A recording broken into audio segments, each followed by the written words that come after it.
We're going to call our April 19th commission meeting to order. And it looks like the invocation will be given by Commissioner Perry and the Pledge of Allegiance will be given by our County Treasurer, Sean Thornley. Our dear Heavenly Father, we come before Thee this time grateful for the blessings that Thou hast blessed us with the moisture we received this last winter, and for the way Thou hast tempered the weather this far that would help us to avoid things that could have happened. And we appreciate that the blessings that Thou hast placed upon us, and ask Thee to continue to bless us, that we can prepare and do the things that we need to do to be prepared in case of emergencies and issues that could come up. We pray that Thou will bless those who are in special need at this time, who are suffering illnesses and afflictions and losses in their lives, that they'll be blessed and know that Thou loves and cares for them. We pray that Thy Spirit will be with us this day as we hold this commission meeting, that we can take care of the business of the people of Box Elder County in a way that Thou would be pleased with. And we pray and ask for these favors and blessings and say this in the name of Jesus Christ. Amen. Amen. Please stand for the Pledge of Allegiance. I pledge allegiance To the flag of the United States of America and to the republic for which it stands, one nation, under God, indivisible, with liberty and justice for all. Thanks, everybody, for participating. It looks like approval of minutes for 4/5 of 2023. If you guys had a chance to look over the minutes, I'd entertain a motion. I would make a motion to approve the minutes from 4/5 of 2023. I'll second it. I got a motion by Commissioner Perry and a second by Commissioner Bingham. All in favor? Aye. Okay. Underneath former agenda items, we're going to talk about the attorneys. IGG grant. Yeah, the IGG grant. Do you want to come up, Kev? I seen it come through, and then we're all running around going, okay, do I sign it? Do we need to talk about it? So if you give us a little background on what we're doing. So what this is there is a grant for a social worker for $25,000 that we've been unable to fill. And then with the grants, if you're unable to do something with them, they take the money back. Okay. So I've been in discussions, and I had a meeting with Commissioner Bingham about this, about allocating the funds to help pay for managing defender costs. Okay. So the way the grants work, they can't just transfer money over. They have to take the money back and reallocate it. Okay. So that's what I'm anticipating happening. So that money's coming back. I've been meeting with the IDC. I'm expecting them to reallocate the money Okay. in a different manner, if that makes So sense. is this the same contract that I needed to sign? That's the IDC grant modification. Then we have the public defender contract. And he's going to come, yeah, and then the public defender contract's next, or well, it's on, So the other question, isn't that part of when we first agreed that there was going to be a second legal assistant or something like that? Yeah, that's something we talked about in that meeting we had. We talked about we had this extra funds that we weren't using, and see if we could allocate that to help pay for managing defender costs. So do you have a second legal assistant?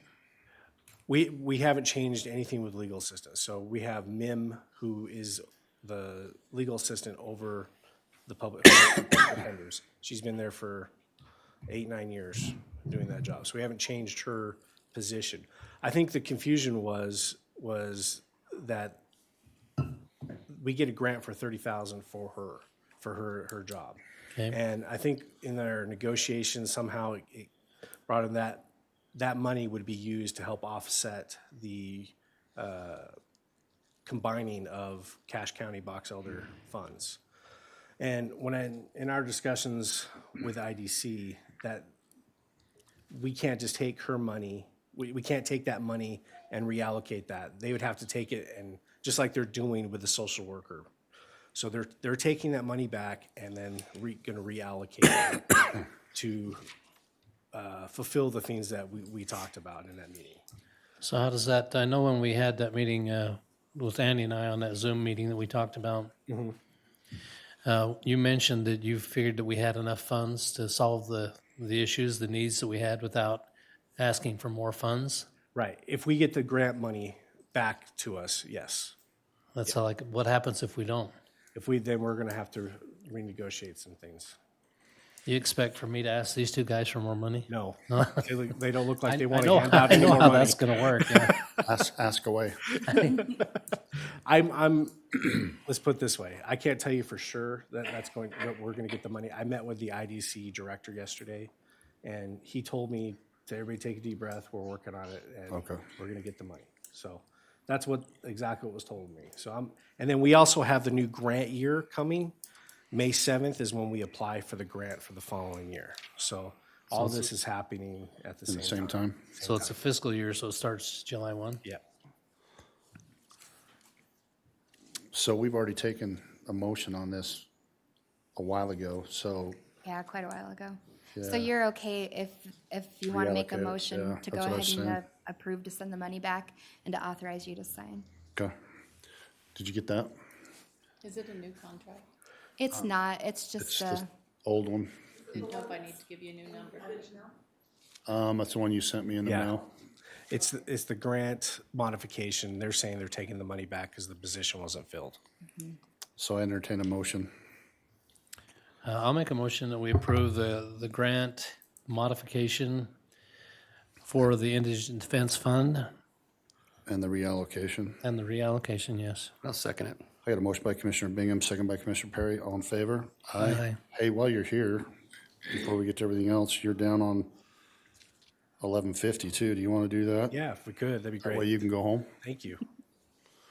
So yes, we have all the contracts. Will you just state your name and stuff for this one Yeah, too? sure. Yeah, I'm Mike McGinnis, Managing Defender for the Public Defenders, Cache County Box Elder Okay. Department. Okay. So at this time, we want to present to the commission the contracts for the public defenders. It's taken some time to get these. They've been reviewed. We've sent out and signed by the public defenders. At this time, we have a full staff of public defenders. Wow. I don't think we're going to need to make some changes for a while. I think we're good to go. One of the only new person that we have is a local person that we hired. Her name is Jennifer Reyes. So she's doing the juvenile contract. Cool. You guys got any other questions for that? So these are not new contracts. We've talked about them before, right? Yep. No changes. It's the same contract that was sent to you that we have, that was reviewed by the county attorney's office and then also then executed by the public defenders and myself. And so just a note on that, Steve hasn't signed them yet as to form. He did have a question on the district ones about the $75 for the trial. Right. And just wanted to be sure that you were aware that that would be coming out of county funds not covered by the grant, Okay. that they would get paid per hour for their trial time. Okay. So, I mean, how much do you anticipate that's going to be? I see Charlene with a frown on her face back there. I don't anticipate, I mean, there's not a lot of trials. That's typically, and let me explain a little framework how that works. Just because a public defender does a trial doesn't mean they get paid by the hour. If it has to be a felony case, number one. Number two, it has to go more than one day. And then it's only court time. They don't get to bill by the hour for prep time. So court time's usually 8 hours. So your experience, what do you anticipate that might be? Probably a year, 3,000 to 4,000 at the most. Per attorney, if they're If they have a trial, typically it's $700 or $800. So yeah, and that's to offset some of the costs. For example, when I've done trials, I'll go buy poster boards or exhibits. Those all come out of as a public defender. The county doesn't pay for those because they're not county employees. We pay for those. So that's kind of why it's in there, is to kind of help offset some of those costs. So didn't we deal with that originally when we said we needed $120,000 plus we needed $30,000 as a fund to help in that? Is that not the same thing? It is the same thing. I had that in the contract. That's what we have. It's in most public defender contracts. That's something we can take out if the commission doesn't feel comfortable with that. I have no issue with that. So I mean, do you anticipate would need more than that? I don't anticipate we're going to need any more money. Do we anticipate having a big trial that might Now, deplete that fund? Or let me caveat this. I just got a notification that there was a. You need to speak into the microphone. Is that better? Okay. Yeah. That there was a. these are the kind of cases that scare county commissions and budgets, is when there's some type of murder case. That's happened recently. So those, Utah County. right. So that typically affects the public defender budget and the county budget for sure. So there's going to be additional costs, and those are unforeseen, that I'm trying to work with the public defender now to get those down, get estimates, what that's going to be. And then if there's more money that's needed, I'll come speak to the commission about that. And we've had to do that before, where they've had to come back and actually, for specific cases. So Right. I don't think you can outguess the judicial system right now, so. Right. But as far as the 75 an hour, I don't think it's going to affect the allocation you've already made. No. So you're comfortable with that, Annie? Yeah, it's really up to the commission if you're okay with it. Yeah, I'm okay with that. So if we do a motion, do we have to do one for each contract? I mean, there's, Yeah. right now, I'm looking at, Yep, for each contract. If you're going to approve them all, if Marla wants them separate, that might be I easiest. think you should because yeah, it's they're separate, they're with each separate. individual people. Yeah. Right. All right, well, let's start with contract 2322. I make a motion to adopt contract 2322. I'll second it. I've got a motion by Commissioner Perry and a second by Commissioner Bingham. All in favor? Aye. Aye. You want to do them, Boyd, or you want me to keep going? Keep going. All right, I'll make a motion to adopt contract 2323. You got I'll a second it. We got a motion by Commissioner Perry and a second by Commissioner Bingham. All in favor? Aye. Aye. I'll make a motion to adopt contract 2324. I'll second it. I got a motion by Commissioner Perry and a second by Commissioner Bingham. All in favor? Aye. Aye. And I'll make a motion we adopt contract 2325. I'll second it. I got a motion by Commissioner Perry and a second by Commissioner Bingham. All in favor? Aye. Okay. There's one I wanted to let the commission know. The contract with the Kimball Christian previously was $9,300 a month. So now I've negotiated it down to $7,500 a month. So we've saved the county some money. Just to Thank let you. you. And that was budgeted out as $9,300 a month. So Yep. And now that we're finally getting into, I guess, the season that we're starting to see some stuff move, so hopefully, so, okay. Anyway, thank you. thank you. Thank you. Appreciate it. Thank Sorry- you for your time, Sorry guys. it took us so long. Please don't be offended for me asking No, questions. those are great questions. I'm here to answer questions, and if you need anything, please Hey, you're contact done a half hour early too. I just, Okay. so, me. I know. Thanks. go have lunch at Peach City or something on the way back. Thanks, Gov. Looks like, More agenda items. oh, Fordham agenda items, Modification. Area 29. Okay. So Area 29, you're familiar with that meeting we went to on the 6th of February. Yep, And so they are taking input about the decision of the governor to close down any new any approval of any new wells or things of that nature for the near future. They were talking 5 years.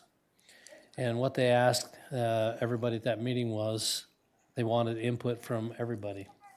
When I went to that meeting, Area 29 stakeholder meeting, they recommended that everybody on the board send in their own particular letter. So I guess I know I have feelings, I just don't know what you gentlemen do. well, considering that we're looking at the static test of groundwater now, that's 4 times of what it's been, I have a feeling that all this stuff is gonna be for naught.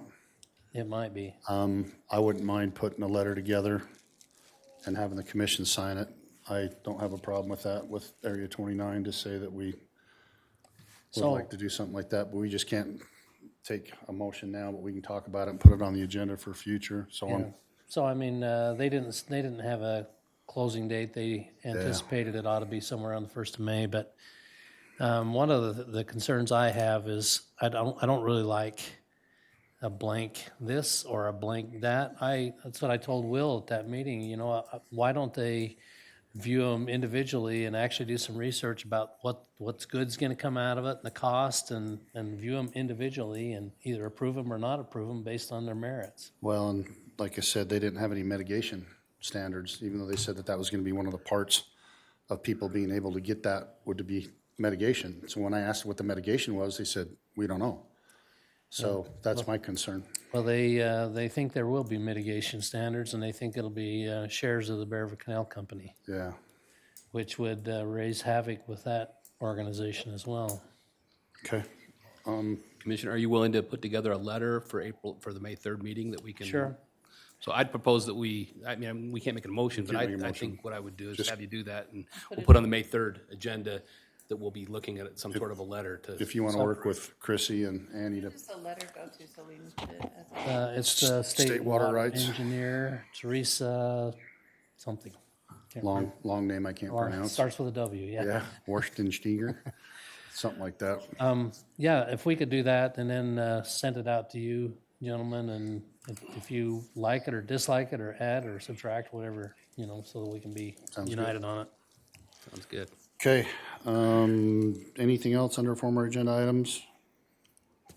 You got anything for, before we get to ARPA, I got a really nice letter in the mail regarding the bookmobile. I won't read the whole thing, but it's from a nice lady up in East Garland talking about how important the bookmobile is to her family, friends, and neighbors, and how much she appreciates the schedule and how they're there, and that the kids just run to the bookmobile, and she just wanted to make sure that the commissioners and everybody in the area knew how important the bookmobile was for those people that are outside the area that can't go to a library. So, and this isn't the first one I've got, it's just the first one this year. So I get a lot of things like this in the mail. So we appreciate them taking the time to be able to write us and talk to us about this stuff. So it's a great program, and I'm glad that the kids enjoy it from Grass Creek to Garland. So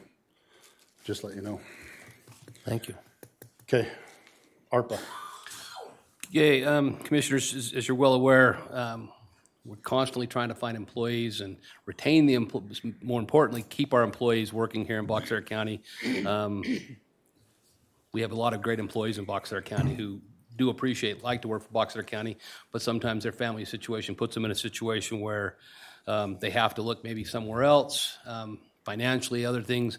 And so there's ways that we as a commission and as a county can motivate and say, hey, we appreciate what our employees do for us. And so what I'm proposing is that as part of that ARPA funds, it allows you to do things for retention of employees and recognition of employees for the things that they did during the time when we've been dealing with all the different things with COVID and that.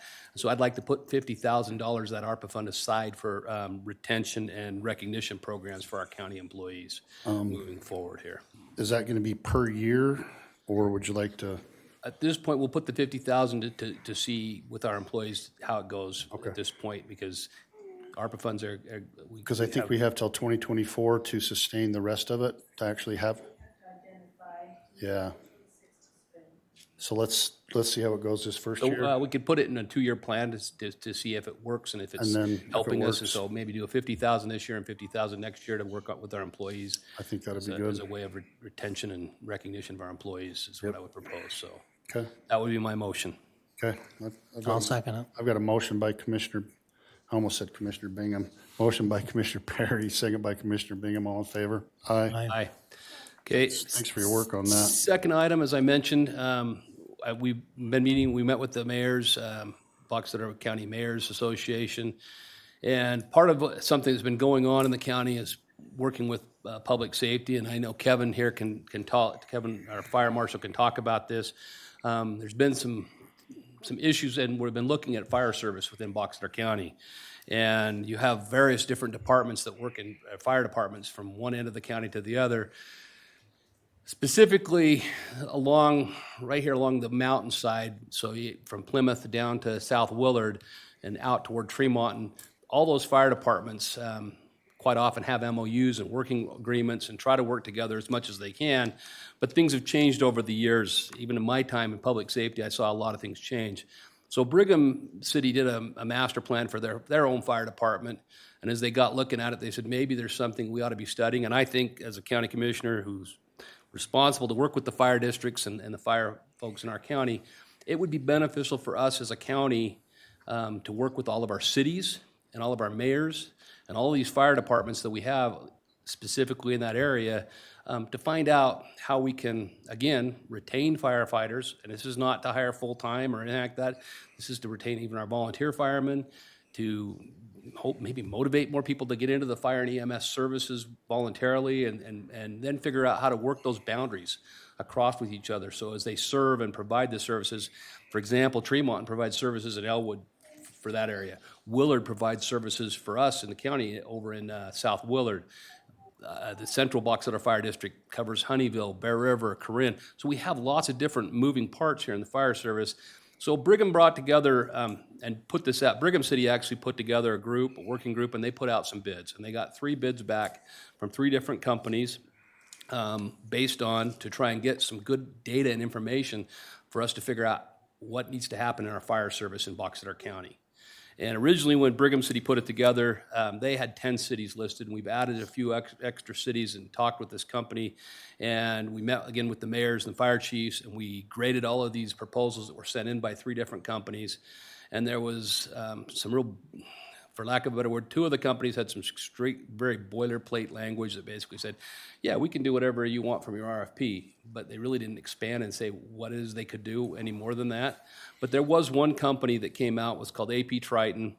They clearly knew what the scope of work was. Like I said, they did one for Brigham. They've done one for Northview Fire in Pleasant View down in Weber County recently. So they've done several here in the Utah area and have done these studies on fire service to give idea about budget development for fire, so we know how much money it's going to cost us to run fire departments, EMS. They look at financial projections. It's going to cost us to have fire departments and EMS folks in various areas for the next 5 to 10 years at least.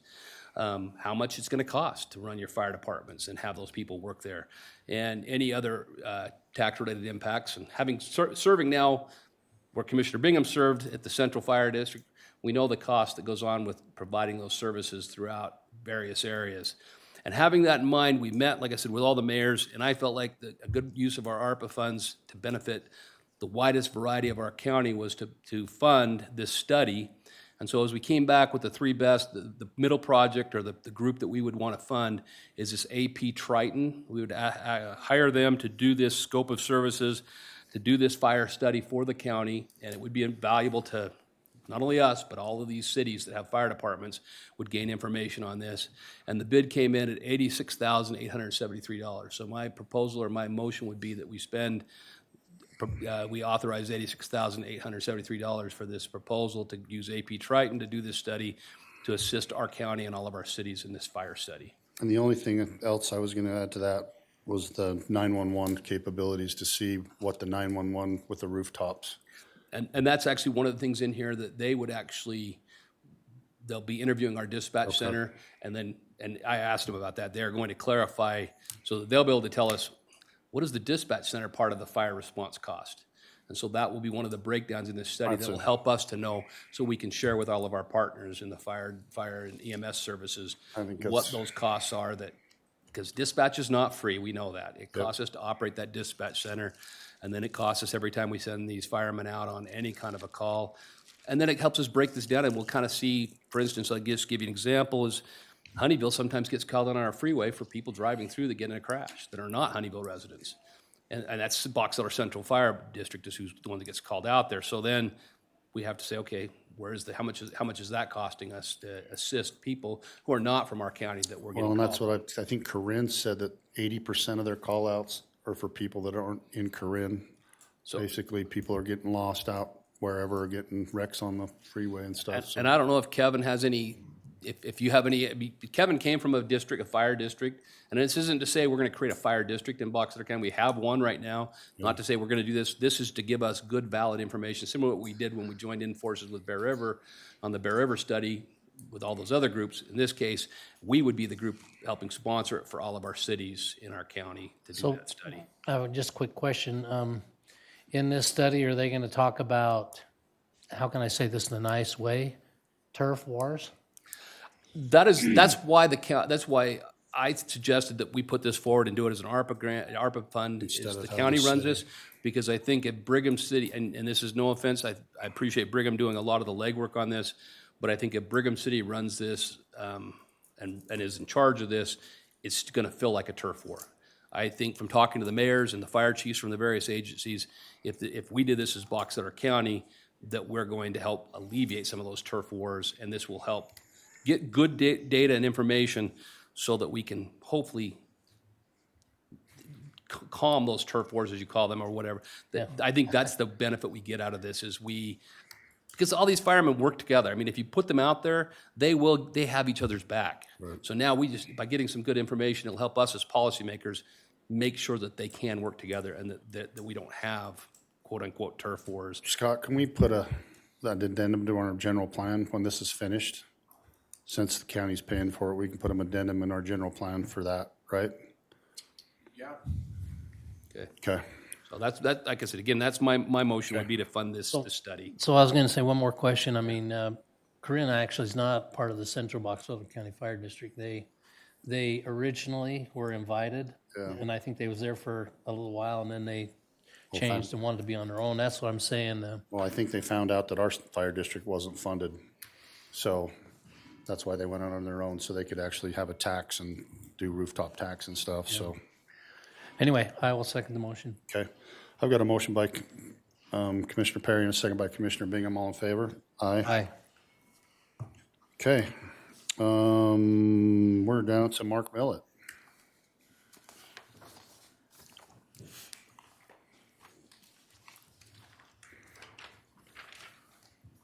Lunchtime.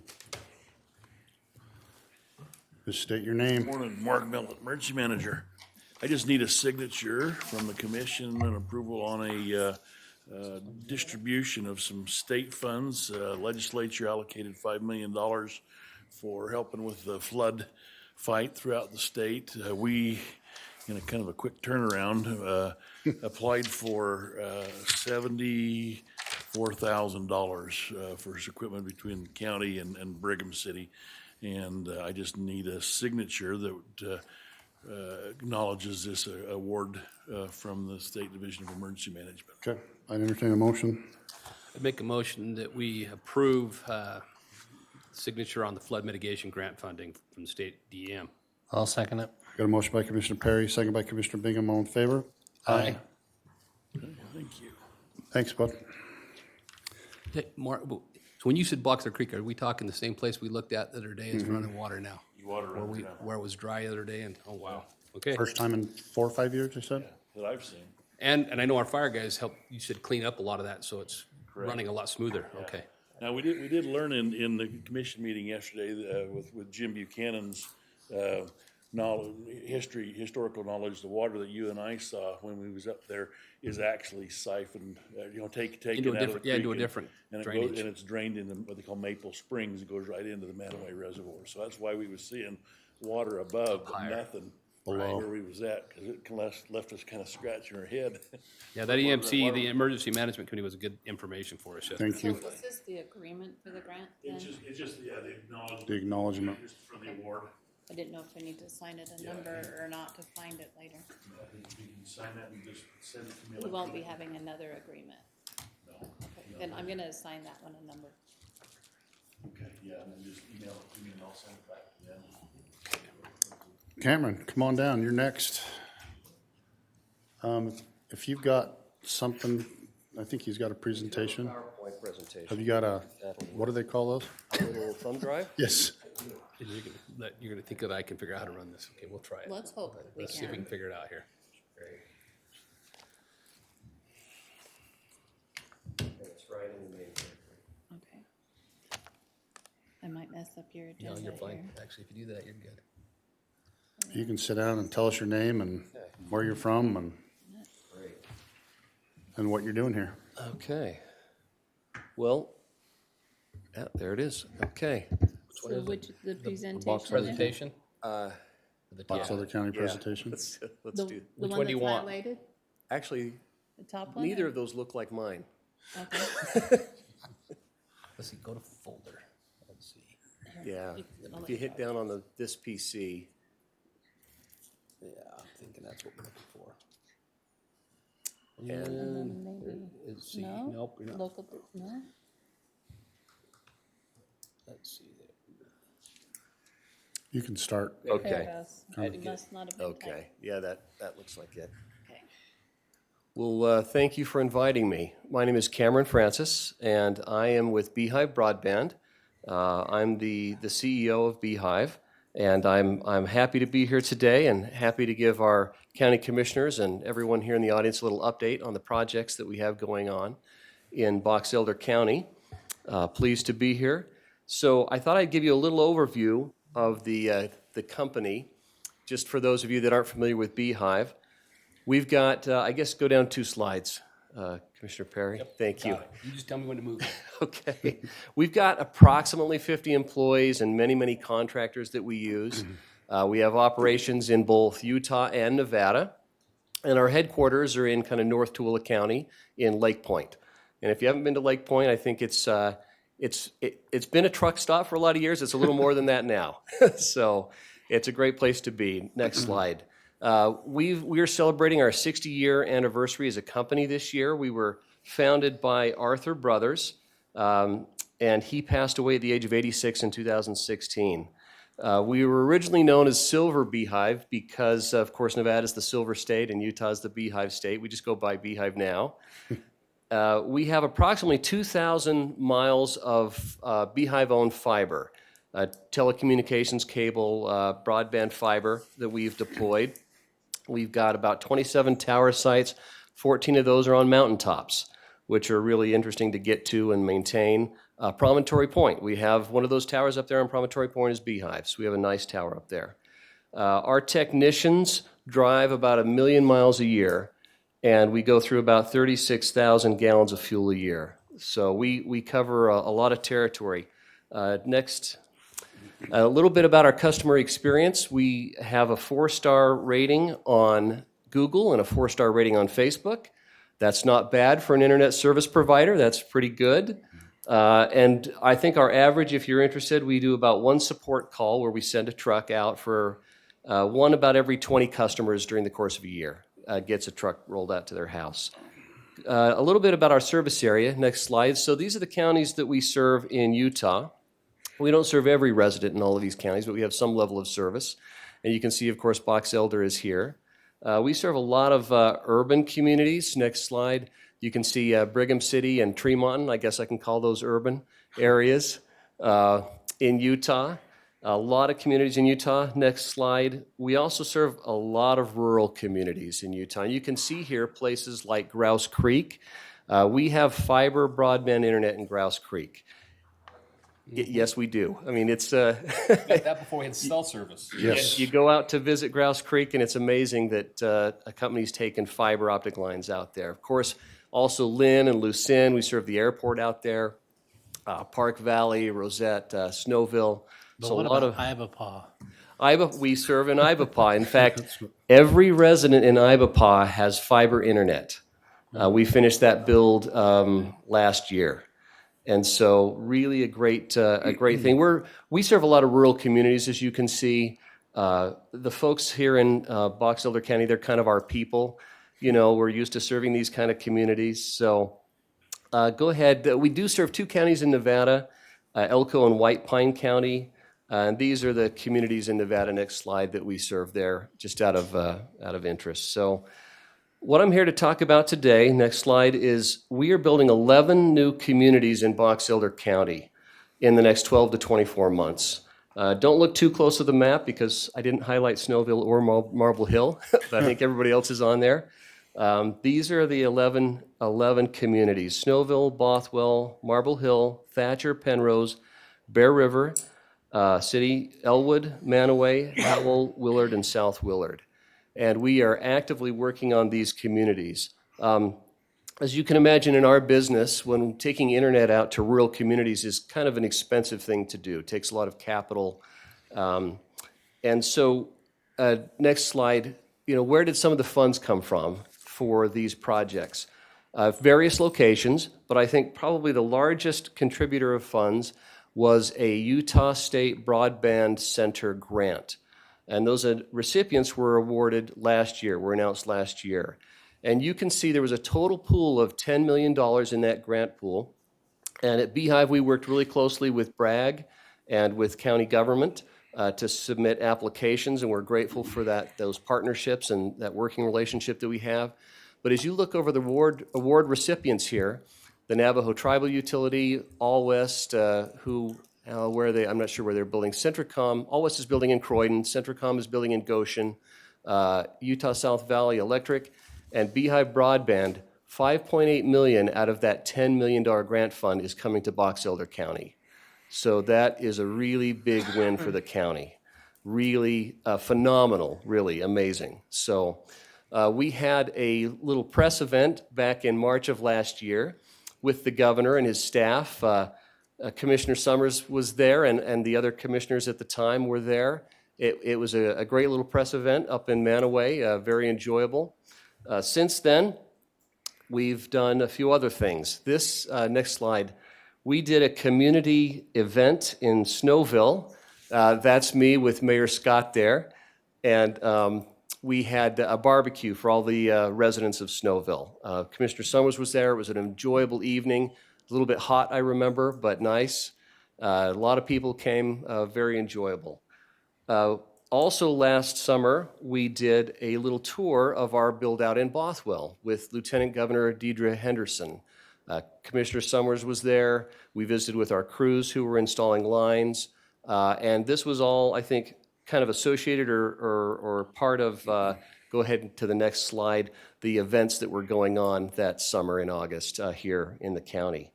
Beehive was a sponsor of the Golden Spike Rodeo. Very happy to do that. I came with my family one night. Other than, it was a little bit of rain that night, but other than that, it was a beautiful evening and very enjoyable. I think we had bull riders that night. A lot of fun, really great. We've been working in Bothwell, and this is a construction review of our work in Bothwell, where we had representatives from the county and from Bragg, our contractors and Beehive employees, where we went through and basically did kind of an examination of the construction that had happened in Bothwell. That was February of this year. Some of you probably know Mr. Anderson here. He has reportedly the largest collection of horse-drawn wagons in the United States. He's hosting a festival at the end of this month where people from around the country are coming to his festival, but we turned up his service about 3 weeks ago. And we also helped him get service out to his outbuildings where he's got the wagons in his office, and I believe he's very pleased with that service, and he's a fun gentleman to talk with. So, Just want you to know, he is the only person I've ever met that's actually been able to fix Congress. okay. He has a carriage, it's called Congress. Oh, and he- right. He bought it when it was dilapidated and broken, and he has fixed it. That's a good line. Yeah, he's an interesting guy. I enjoyed visiting with him. This spreadsheet, it's maybe a little hard to see, but this gives you a summary of these 11 projects. Across the top in blue, these are the number of residential and business customers that we think we're going to be able to serve, that we're planning on serving in these communities. In the yellow, that's the miles of aerial fiber and underground fiber that we'll be installing. And then this is kind of a progress report. So you can see that we are nearly done in Bothwell. I think we'll have a few more people to install, but I think we've got about 100 people signed up, and about half of those are installed now. We're getting close to completion there. We're nearly complete in Snowville as well. I think we've got about 50 or so customers installed with another 5 on the waiting list. Really happy to be there in Snowville. And as you look across these other communities, Marble Hill, we had a pre-construction meeting with Marble Hill, and you'll see folks working in Marble Hill by the end of the month. And we should have that built out by midsummer. If you're familiar with the area, that's a lot of underground work up there in Marble Hill.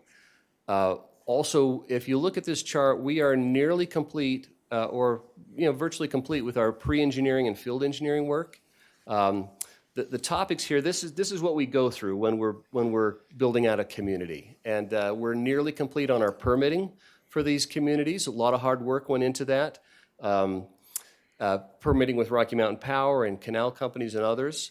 So we are procuring materials and electronics for these build-outs, working with local mayors and city councils to give them a progress update, get land for our staging area, temporary staging areas, as well as some cabinets that we need to place. So we're making good progress. All of these will be built out in the next year to 2. We're moving as quickly as we can. And let's go to the next slide. Let me give you just a little update on what we do when we build out a community.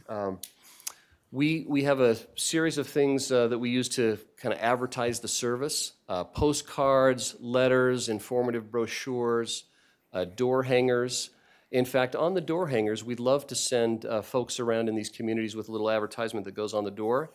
And I think Boy Scouts isn't what it used to be, but if there are youth groups that want a little side hustle, if they want a little money, want to earn a little money, we'd be happy to hire them to place these door hangers in these communities, if you know of anybody. Cool. So we post things on social media, community events, and we focus on education, awareness, etc. Let's go to the next slide. So about 30 to 60 days before, we send out a letter and a postcard. Within about 30 days of the installs, we do another postcard, a fiber internet brochure, door hangers, and then every customer who gets installed gets a follow-up phone call. So after our techs are there at their home, we give them about 2 weeks to get used to the service, and then we call them and see how it's going. And that goes really well. And then you can just kind of thumb through. These are some examples of our advertisements, I our think you need postcards. to blow your horn a little bit more, because the reason Beehive's here in front of us is because we put this out and said if we pay to put the trunk lines, Beehive would actually set up everybody that wanted to in a certain period for free. That's, yeah. So that was a huge thing for us to be able to find somebody that wanted to come with us and help as many people as they could. So I know some of these people that had internet in different towns were spending anywhere between $1,000 to $3,000 to hook their houses up. So having these guys come in and do it for free has also helped our ability to. You see that we got $5.8 million worth of rest. We took down 60% of that grant, That's and awesome. that will go towards the next one, so we can hopefully get the whole east side of Box Elder. We would on love the to way up. continue. So- Yeah, love to continue building in Box Elder. You know, we've been here for many, many years. We serve probably half the county now, maybe more than that, and we'd love to continue working in Box Elder. So, great.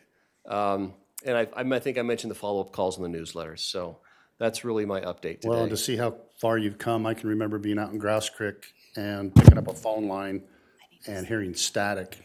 And I remember Mary Thomas, telling me that it was probably one of the cows licking, because their lines were on the fences all over the place. And the cows would like the electricity or the static of it, and the cows would sit there and lick it. So every time it would crackle or something like that, Mary would say, "Just a cow licking the phone line." And I thought it was complete BS until I'm out there looking at it. I'm like, oh, yep, they are. They're licking the phone line. So Yeah. come a long ways in 60 years. I congratulate being Thank a you. homegrown company. And Yeah. I tease them all the time that they're going to have to bring an office to be in Box Elder, because they're going to have more people in Box Elder than they are in Tooele. So you guys got any questions?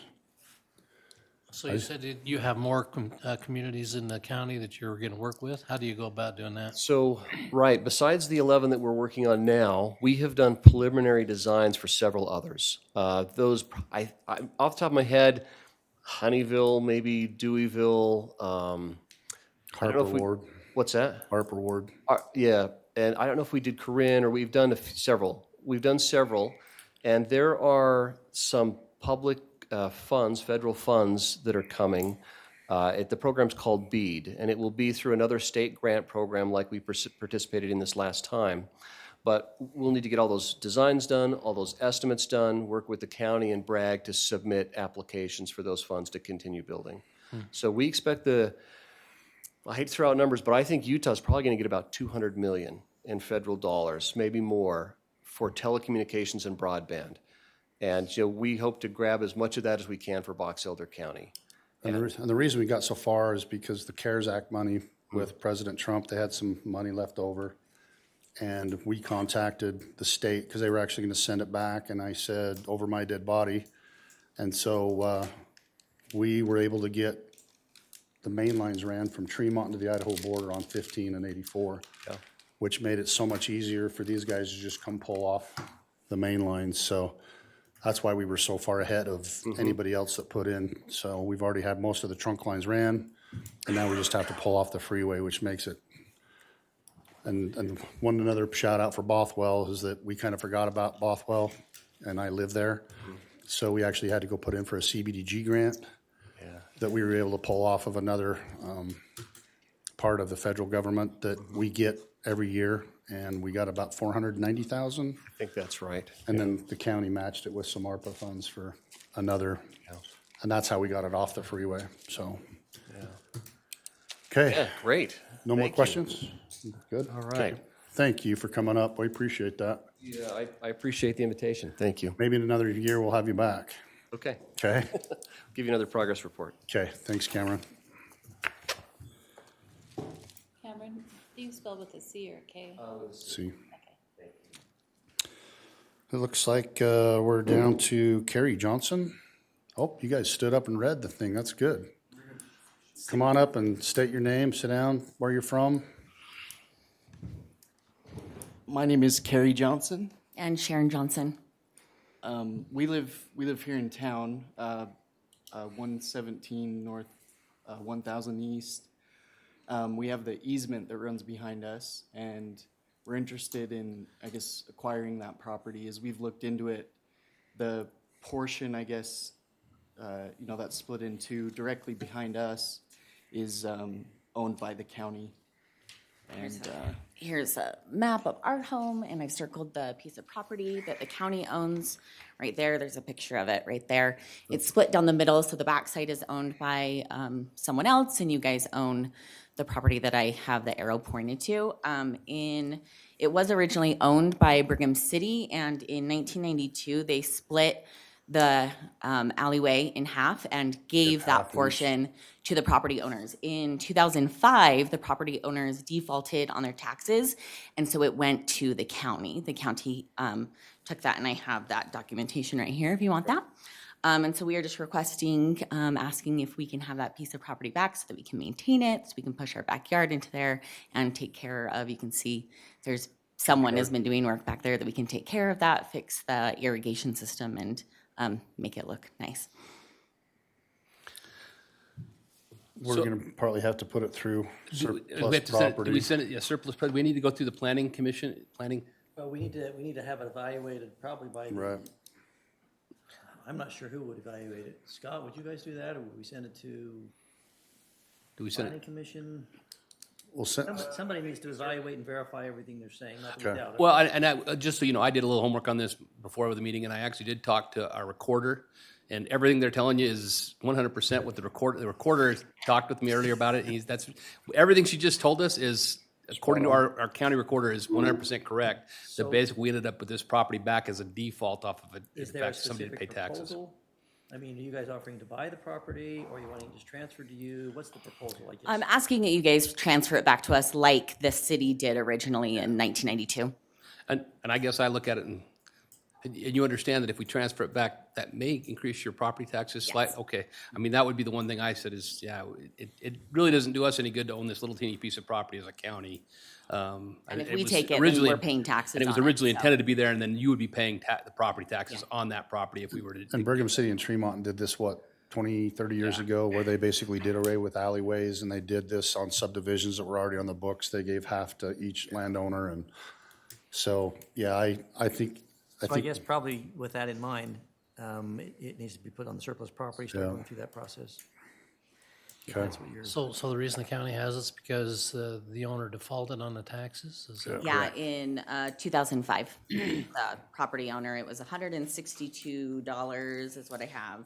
Very similar to that 27 Bear cents. River property we talked about at the last meeting with the piece of property that's out in Corinne, that's along the Bear River that has fallen off into the Bear River that we ended up with that somebody just didn't pay. And so that's why it's sitting on the tax rolls right now, or sitting in the county's possession. It's not because we needed it or it's not anything the county, it's just, we couldn't sell it because it's such a small piece of property, the And county that's what I'm couldn't sell saying. it. I don't see it coming up on another tax sale because that'd be stupid. So if we just make sure we go through the surplus property issue and see if we can't get it just back to you, that would be my opinion. So do we need to do that or how do? Well, we'd probably what's have the to way take do it that? through. Do we need to have them go meet with the planning commission No, or? essentially what'll happen is the proposal will be put on the planning commission agenda. They look at it to make sure it doesn't violate any land use, which it Statutes wouldn't and- because it's in Brigham City, it's not the county. Right. Yep. Then it would come back to you saying it doesn't violate it. I think there's a public hearing required for the surplus? I can't remember. There it is. So at the public hearing, there, this would be, hey, here's the proposal. Anybody have any input on this? And that point in time. Then you guys show up and say, hey, bring all your documentation and say, we want it, you know, and that would go. Hopefully So do we need to make a motion to send it to the planning? Probably, yes. So I'll make that motion that we send this to the planning commission with the idea of putting on surplus to go down this road, so. Right. Well, I'll second it. I got a motion by Commissioner Perry and a second by Commissioner Bingham. All in favor? Aye. And I would just look at the website from when it's coming up. I don't know, when's your next meeting? Scott? Tomorrow, but that agenda's already posted. Okay, so it'd have to be the next one, so in May. Okay, who do we talk to about that then? You probably just look at the county website when they're on Thursday nights, and you'll be able to see when the agenda's posted and stuff like that.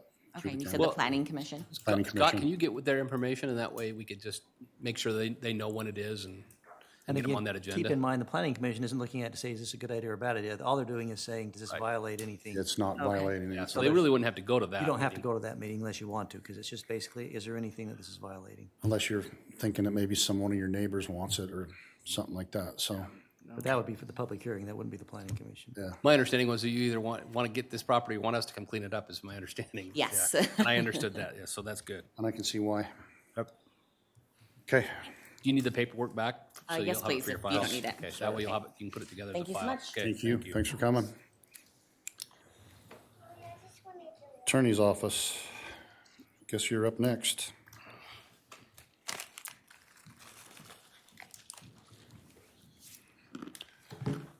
We've prepared a draft agreement for Brigham City on And what was your name, miss? I'm Annie Hansen with the Box Elder County Attorney's Office. Thank you. We've prepared the draft attorney for the Brigham City Land Exchange. Their attorney is reviewing it now. There was one item that came up that we wanted to discuss. Brigham City was comfortable moving forward without the standard title reports.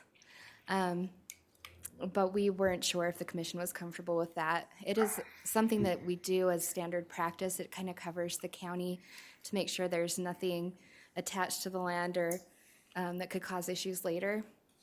We can draft language that would compensate for part of that, but without knowing what the title report would show, it's hard to do that 100%, so.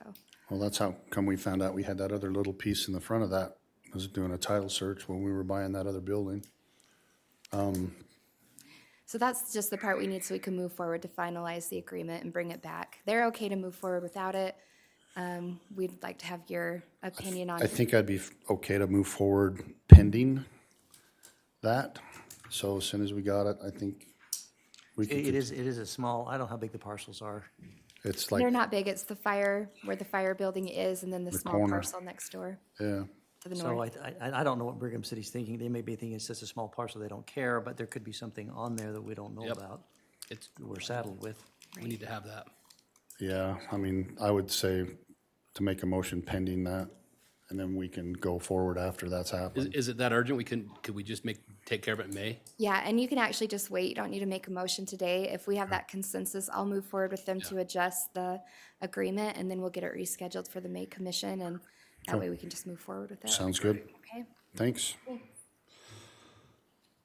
Scott Lyons. We already did this might get us back on time. Nope, not even close. Oh, no, this is. All right. First item I have is ordinance number 576. This is a text amendment request to our land use code. It amends section 5-6-060, which are the development standards for accessory dwelling units.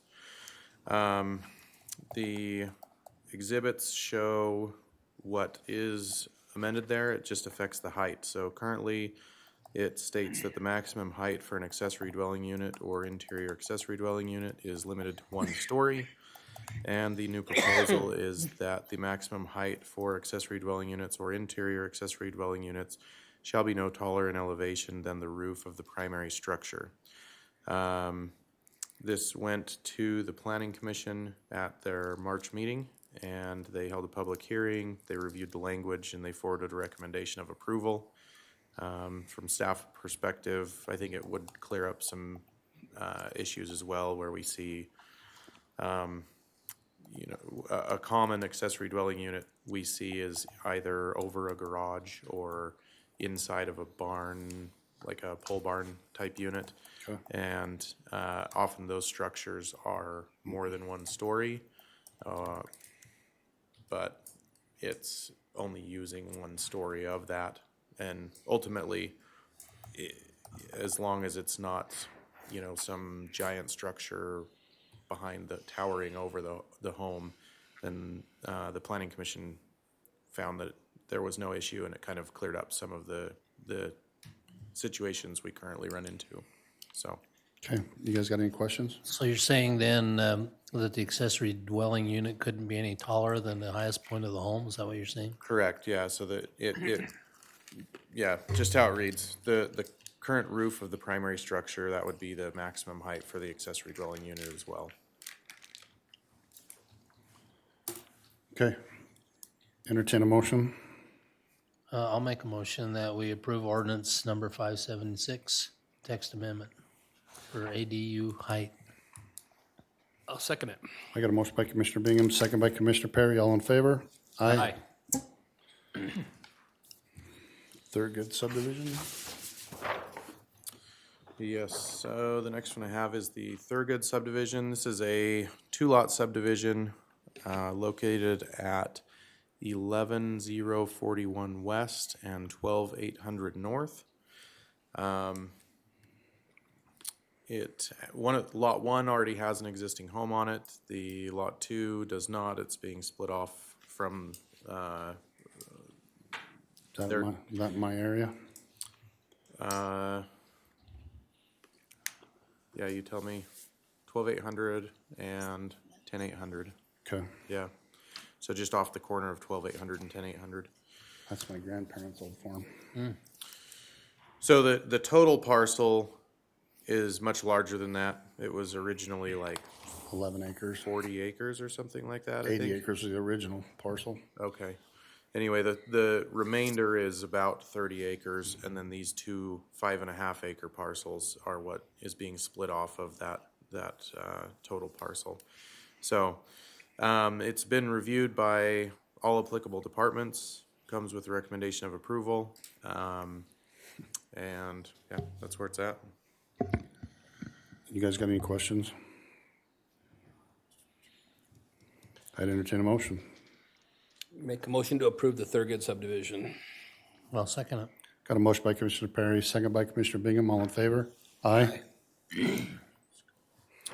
The next one, Brookside Estates subdivision, they were supposed to, I reviewed this one with Steve yesterday, and there were two situations with the title report. Both of those they have corrected and sent back to me an updated title report.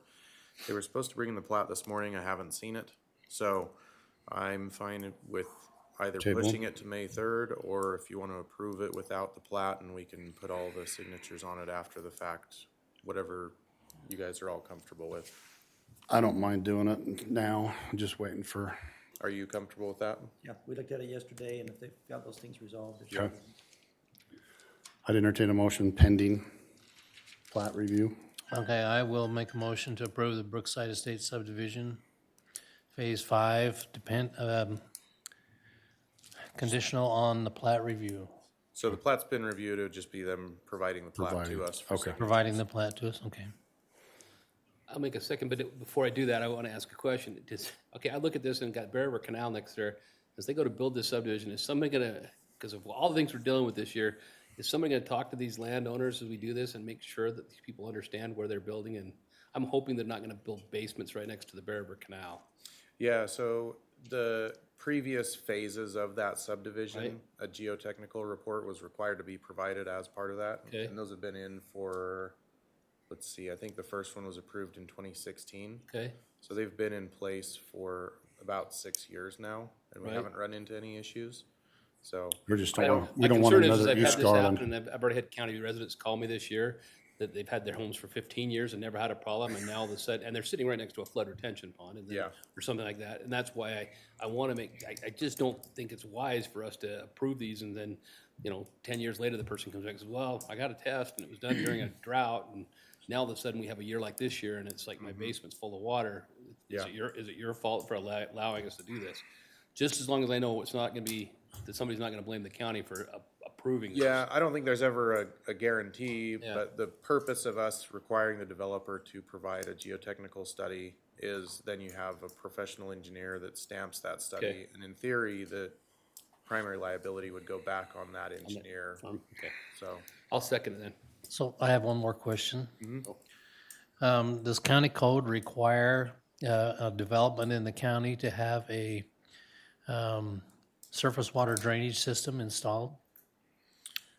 Depends on the size. Right, So, yeah, so when they submit their original plans, then our engineer reviews that. And depending on the size and hard surface, different things like that, then it's the surface water plan's designed based on that.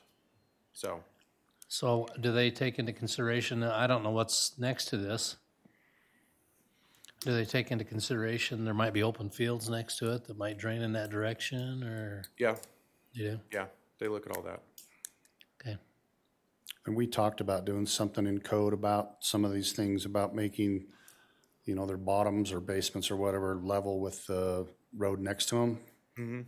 So I think that's something we maybe ought to look at too, Boyd, because like you said, with these fields that are coming off into them, there's been some subdivisions in Tremont, and I can think of off the top of my head 4 or 5 or 6 that, not necessarily our faults, but people go in and redo a road and they raise it 4 inches. I mean, my house, when my grandma was there, it was straight across, and we built the road up, 30 inches, and now we're just trellising.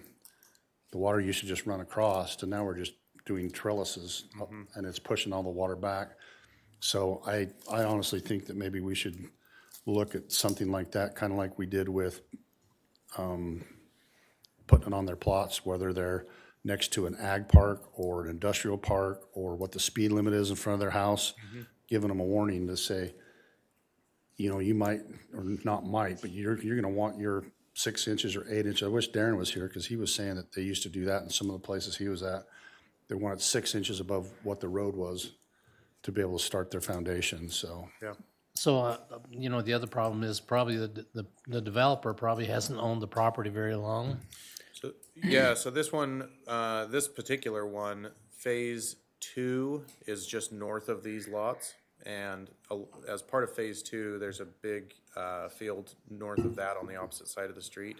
And that field, when irrigated, it used to come down and it would cross that road. And so when phase 2 was developed, then all of that irrigation was taken into account, and they constructed a culvert to filter that water underneath the road so it didn't damage the road that they installed and has been adopted as a county road. And then that filters out towards the what's the north-south road there? That's it's a state road that goes straight into the building. So I know this isn't on the agenda, so why don't we bring that forth on another agenda in the future, and let's talk about it, so where we can make a motion to take care of that. So Yeah. I've got a motion by Commissioner Perry and a second by Commissioner Bingham. All in favor? Aye. Next item, I think. Corridor is- preservation. Yeah, I think it's the Perry project. Yep. Is that right? Yep. So this one is application, we call it CPF 23-01. It's the first application of 2023. Perry City is requesting funds for preservation, and they're requesting $1,787,611 in preservation funding. Their project scored a 28. The minimum score for funding is a 25 for a large city, so they did meet the minimum as far as scoring goes. Their projected acquisition frame is within the next 12 months. The construction is undetermined at this point, but they are receiving pressure from the state as this project is where the like a future highway patrol building would go. So yeah, I don't know if you have additional questions beyond that. I don't. I think it's been a long time coming, and you're gonna see a lot more development there in the next little while, so. I know Commissioner Bingham and Perry were in the COG meeting when it was reviewed. I should mention that. It went to the COG earlier this month and was reviewed and approved by them, so. A long time overdue. I'd entertain a motion. I'd make a motion to accept the Corridor Preservation Fund request CPF 23-01 for Perry City. I'll second it. Got a motion by Commissioner Perry and a second by Commissioner Bingham. All in favor? Aye. Aye. And the next project is from Manaway. This one is for construction. The request is for construction purposes. So it comes out of I guess, what has been separated off. The way the state, the state allows for up to 50% of the fund to be used for construction purposes. So the small cities, they kind of pull from a different pot. There's money available for this project. The project scored an 18 out of the minimum score there for small cities is 15. So it met the minimum scoring criteria, and they are proposing to redo the intersection at Main Street, Willard Peak Road, and Fish Hatchery Road there by the church to make it a safer intersection. The total estimated project costs are $113,390. They are requesting $102,051, and they're proposing a 10% match. So the city would provide a 10% match towards the total project cost. So request for this project was also reviewed and approved by the COG earlier this month. And like I said, that's $102,051 for CPF 23-02. You guys got any questions? No, we were there during the discussion. I'd entertain a motion. I'll make a motion that we approve Corridor Preservation Fund request CPF 23-02 for Manaway, Willard Peak Main Street intersection. I'll second it. I got a motion by Commissioner Bingham, second by Commissioner Perry. All in favor? Aye. Do we sign and stuff? Okay. If you want, you can start on this. Yeah. Okay.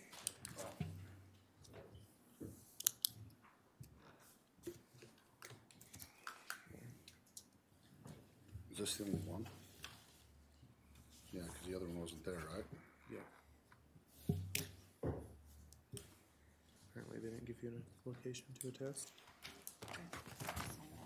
How's that? Oh, this one that I sent in. Okay. That's what he usually sends us. Do we all need to sign this one? What's that? Do we all need to sign this one or Yeah, not? we all do on the left-hand side.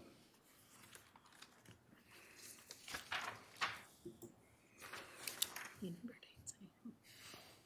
Do you, Stan?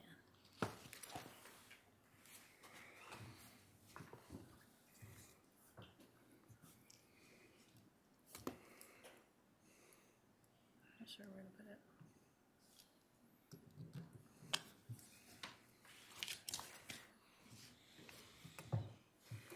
So that yellow glass you have should be good. Yeah, I had one. It's the same. Yeah, it's the same. Ken? I'd entertain a motion to go into our RDA. Do we have a closed session? We can't after our RDA. I say if you're not having one, you can just adjourn this meeting and then. I think we're having a closed session quick. Okay, Sorry. that's just my question. Okay, gotta pull this good. I don't have an RDA agenda on this thing. I don't think he loaded it on here, did he? Is it on there? Oh, you do have it on there. Okay, I just didn't. Thanks, Scott. Thank you. Yeah, you were walking right past my daughter's house there on the corner. I'll just go over here. I was gonna just kind of swerve, but Okay, you were. make a motion that we go into RDA. I'll second it. You got a motion by Commissioner Perry and second by Commissioner Bingham. All in favor? Aye. If you just need to change the date, okay?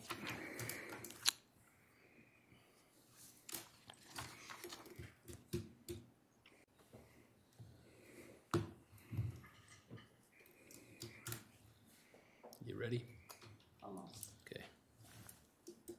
To do two different ones. Okay, I'm good. Okay, we're gonna call our RDA meeting on Wednesday, April 19th to order. I'd entertain a motion to approve the minutes from 04/05/2023. I'll make a motion to approve the minutes from April 5th of 2023. I'll second it. And if you remember, we switched this funding over to the RDA, so it would come out of RDA funding for the URGA, Utah Regional Growth Association. I hate that acronym. Sounds like a, never mind. We need to take care of the minutes. I wasn't here. Okay, this is the same people that used We to, need to vote on the minutes. oh, vote on the minutes, sorry. We had a motion, we had a second, right? Yeah, you got a motion in a second. I got a motion by Commissioner, did you motion it? Perry, and a second by Commissioner Bingham, all in favor? Aye. Aye. Okay. Okay.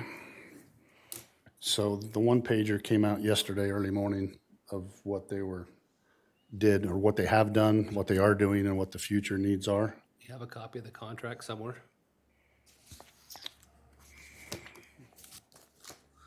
I saw the one pager, I just hadn't seen the contract. And if you look at it, the top headline is basically, these guys have been involved with about $1 billion worth of growth for the county.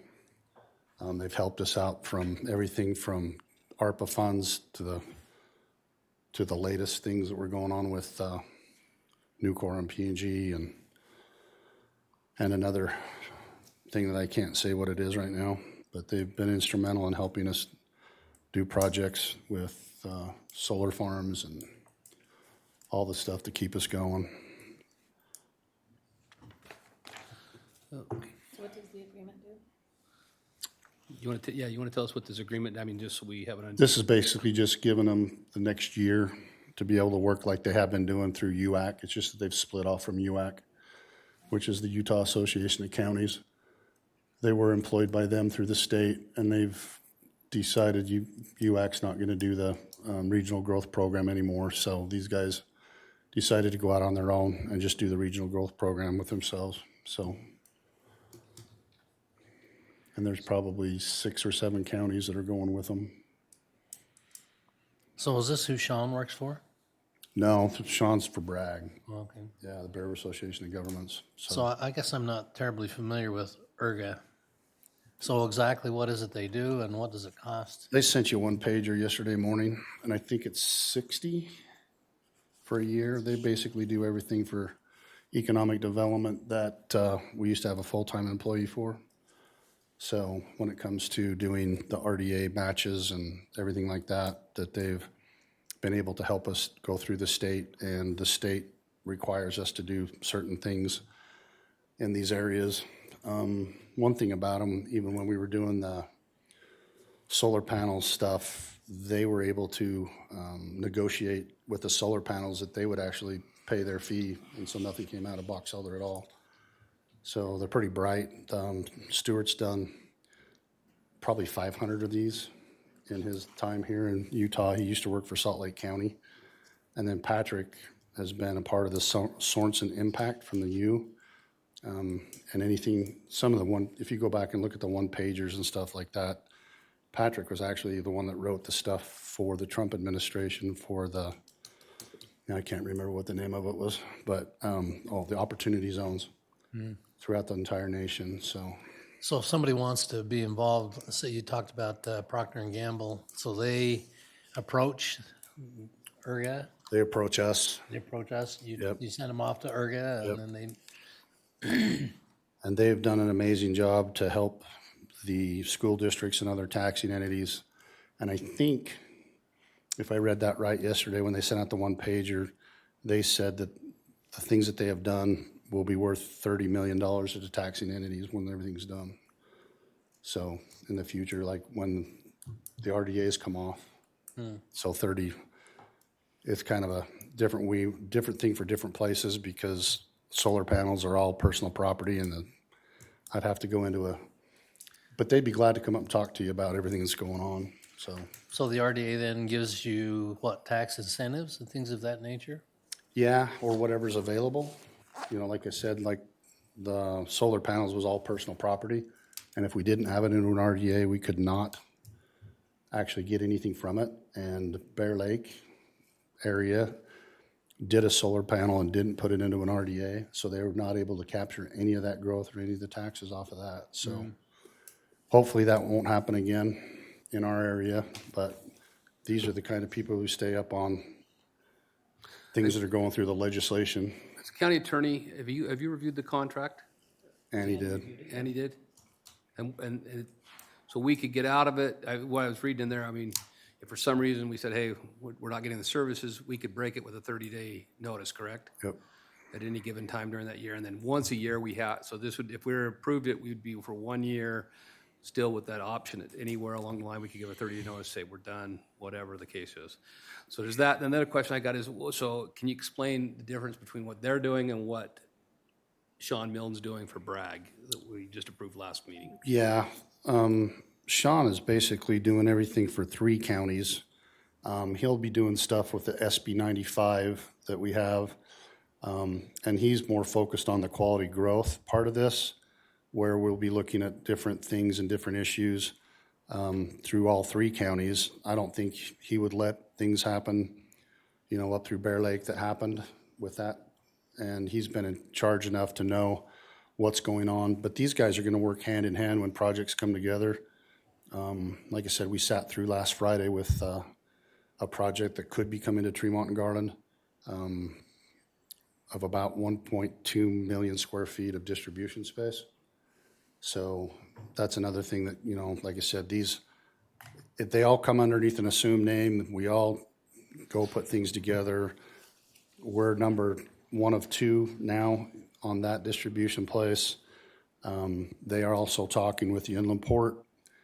And there's a couple other things happening now with Brigham City and the Inland Port that all these pieces will be coming in together. But mostly, like I said, Sean's not only helping these guys do things, but they're also helping quality growth, looking for legislation for housing, transportation, and other things so we don't miss out on some of these things. And you being from the legislature knows that we need to have a bird dog like that, or else sometimes we'll miss something, kind of like the RDA with personal property. So anyway, that's the gist of it. So. Well, knowing that we can get out with a 30-day notice, for now, I would make a motion to approve the Utah Regional Growth Association Economic Development Service RDA Agreement 23-01 for the next year, and we'll need to continue as a commission to monitor and see what the product is. And I think that I'll make the motion, but I'm also going to suggest that I like the one-pager, but I think at some point in the future at an RDA meeting, I would like to have them and come and actually present And they said to all that 3 commissioners. they said that they would, or else talk to you personally off-site, so. I think that's important for us to have that. So I'd make that motion. Okay. Yeah, my concern is I don't know very much about it. What's that? I said, my concern is I'm not very familiar with it. Yeah, like I said, they sent that Yeah. letter out. So I can just tell you that I couldn't do the things I do without them. So if we're going to keep taxes low and some of this growth coming, especially when it comes to like P&G and things like that, these guys are instrumental in doing the things I do. If not, we're going to have to hire somebody full-time. So, I mean, what say does the county have? Then it would go through Scott's office, right? What's Whatever- I mean, whatever proposal would have to go through Scott's office, through the planning commission and all that to be approved? No, it's usually the state that brings it to us and says, these guys are looking at your area. And then the state creates a process that they say, okay, then you need to come out and put your best foot forward and show it where it's at. They tell us where we think it is. And then the RDA is kind of like spun up.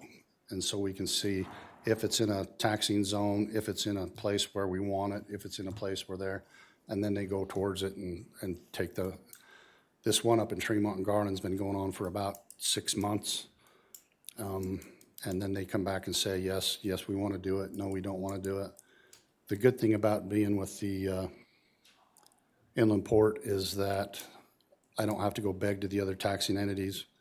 The inland port has a specific structure of 75-25, and when they approve it, it just goes into that direction. So, and then we can do anything we need with the other 25% of it. So say that 700 acres were Procter and Gamble, the county was getting about $650 a year off the taxing, and now we're at I'd have to go back and look, but we're closer to like 6 or 7 million for that 700 acres that went into, plus the jobs and things like that. So, Well, I agree with Lee that we need to know more about it, but I'll second it. I was gonna say, or do you want to put it, I mean, I don't know, how pushed are we for having this contract? I think the thing with UAC runs out. It's expired. Okay, it's expired. Okay, so we don't have a contract in place right now. No, but they're still doing the work. So. I'll put it in place, but like I said, if I don't hear from them, if I don't see something, I'm gonna go back and we're gonna have Andy send them Besides, you want them to come up and talk? they need to come and talk to us, because before that, we're gonna have to put a 30-day notice, because we need to have more information. Okay. I think both Commissioner Bingham and I need more information from these individuals, so. That'd be fine. So did you second it? I did second it. Okay, I got a motion by Commissioner Perry and a second by Commissioner Bingham. All in favor? Aye. I'd entertain a motion to go back into our regularly scheduled business meetings. So moved. I'll second it. Yeah. Did you get that? Motion in a second. And everybody say aye. Aye. Aye, excuse me. Now I'd entertain a motion to go into a closed session to talk about